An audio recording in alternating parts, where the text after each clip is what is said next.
Does game day need to be at the BYU Texas Tech game next week? Like, they've got to be. What? Got to be. What else have you looked at the schedule? Alabama LSU would have been there if LSU didn't suck and just fired their coach. Is there anything else even possible? That's the crazy part is I thought it was funny. I love the Utah BYU rivalry. It's the best one in college football possibly, because the second that Utah got game day, they were all like, well, it means that they can't go to 2 straight Big 12 weeks. So take that, BYU. You're not getting it next week. We're a Texas Tech win away from having top 10, top 11 Texas Tech taking on BYU in one of just two across the country ranked games on what would that be, like week 10, I think. And so as we inch forward, that week of November 9th, that Saturday, so November 8th, that Saturday, the only other top 25 matchup is number 3 Texas A&M at number 19 Missouri. And I think Missouri probably wins. I mean, they are on a bye week this week for A&M Missouri. I think that they could win it most weeks and host College game day, but they just lost to Vanderbilt. They've lost 2 of their last 3, struggled in double overtime against Auburn, and Auburn had to miss a couple of kicks for that. Yeah, quarterback hurt. Bo Pribula goes out on the stretcher. Therefore, we're looking at BYU Texas Tech as a College game day game. Now, some folks pointed it and say, whoa, they just said noon Eastern time for the kickoff. College Game Day did that last year, actually. They do noon kickoff. Every time Big Noon hosts, and it's a top 10 game, right? Mm-hmm. And Big Noon typically kicks off at, hear me out, noon. We've seen College Game Day go to the same location plenty of times. This is teeing us up, even though it's on ESPN, to possibly have both Big Noon kickoff and College Game Day at BYU Texas Tech, because it's going to be the only top 15 ranking matchup in the country. But TJ, here's the big question. Will the Red Raiders take care of business? BYU plays BYE. They get some rest this week. They can get healthy and get a whole lot of players in good shape. Texas Tech, on the other hand, they have to go to a pretty hot Kansas State team and try to win. But if they take care of business, College Game Day, Lubbock, Texas. Thoughts on that Texas Tech matchup, just very quickly, when this isn't really part of the rundown, but just thoughts on, I mean, with the quarterback and just thoughts on that matchup. It's in Manhattan too. Never it's in Manhattan. Yeah, it's in Manhattan, afternoon game. Look, Baron Morton, according to the coaching staff at Texas Tech, and namely what Joey McGuire has said, could have probably played. He was questionable against Oklahoma State. If it was a close game, I think Baron Morton would have gone out there. It wasn't. Didn't matter who was going to be at quarterback, and you're probably going to see a win for Texas Tech in that game, as they did. Will Hammond being out, you've lost your backup quarterback, but your starter's coming back. So that trade-off we'll see, but it should, and I think it will pay off for Texas Tech when they get Baron Morton back. They'll become what they started the season as, and they held Oklahoma State to 0 points, and their defense has just been electric. The most points that they've allowed this season is 26. That was in their lone loss at Arizona State. Second most points they've allowed this year were 17. That's a really good defense. Texas Tech is going to give Avery Johnson and company fits, but Kansas State is red hot right now. They're one of the hottest teams in the Big 12. A lot of NFL caliber talent. They've won 3 of 4.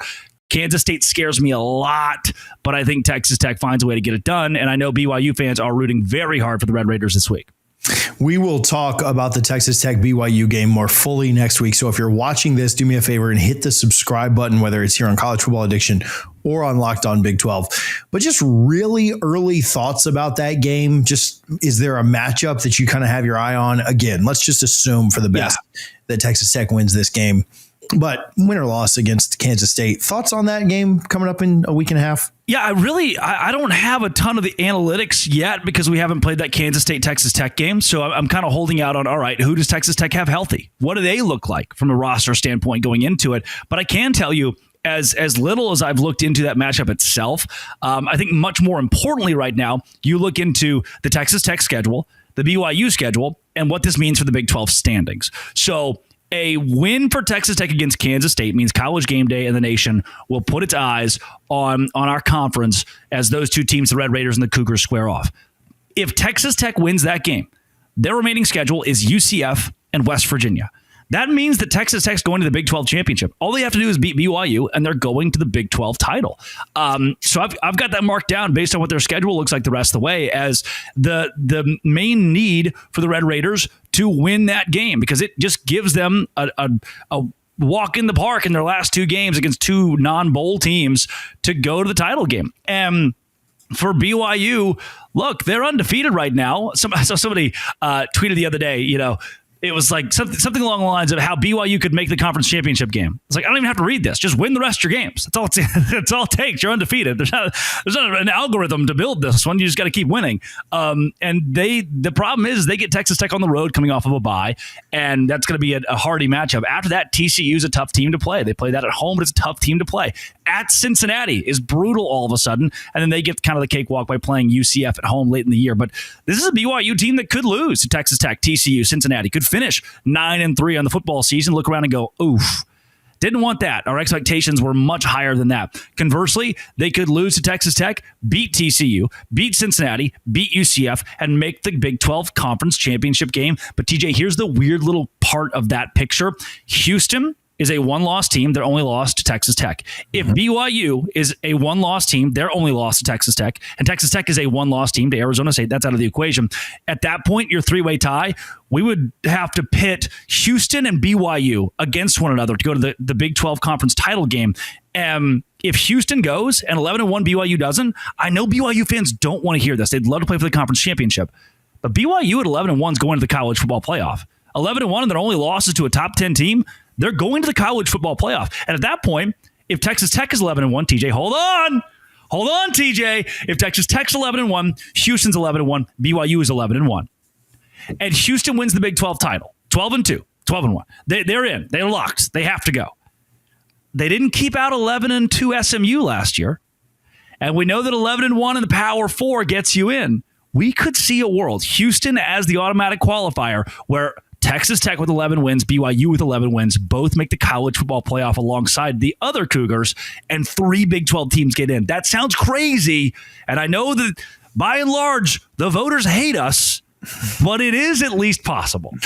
You just made every SEC fan that's watching this, like we just lost them as subscribers because their heads just exploded. Right, but with the 3 11-win teams. Really hard to deny those. Really hard to deny those. You got to put them in. Yeah. Now, football never works as perfectly as that, so the chances of it happening seem slim. Yeah. But I am cheering for the chaos scenario that would be that. Next week on College Football Addiction, 3 Big 12 teams, college football playoff. You'll see. Bachmeier's been so impressive. And I mean, nobody would have expected this, right? Like we all tempered our expectations once Retzlaff was gone.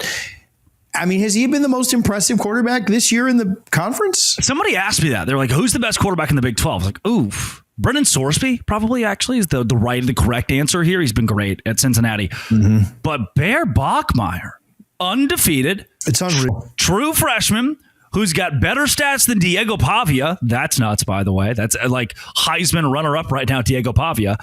We may be looking at the best quarterback in the Big 12 being a true freshman because of the way he can run, the way he can throw, and how electric he's been in winning BYU games and coming back. Like they've been down double digits multiple times this season, and the 18-year-old kid who was at prom 7 months ago is like, all right, whatever. I guess I'll just go throw for 300 yards and win us the game then. And his defense is a great complement to that, no doubt. I just think between his legs, how great he is running the football and then throwing the ball, obviously his arm is electric. His ability to pass down the middle of the field. I've watched a lot of their games. I watch every Big 12 game. His ability to throw down the middle of the field is rare, especially for how young he is. Bear Bachmeier is in the top 3 in the Big 12 for quarterbacks right now, especially with Sawyer Robertson or Josh Hoover being kind of out of that conversation, Avery Johnson these last few weeks. Drake, where can people follow you? Where can they find your content? At Locked On Big 12, wherever you find your podcasts, and on YouTube, and at LO Big 12 on Twitter, or at Drake C. Toll on Twitter as well. Thanks, buddy. TJ, it's always fun.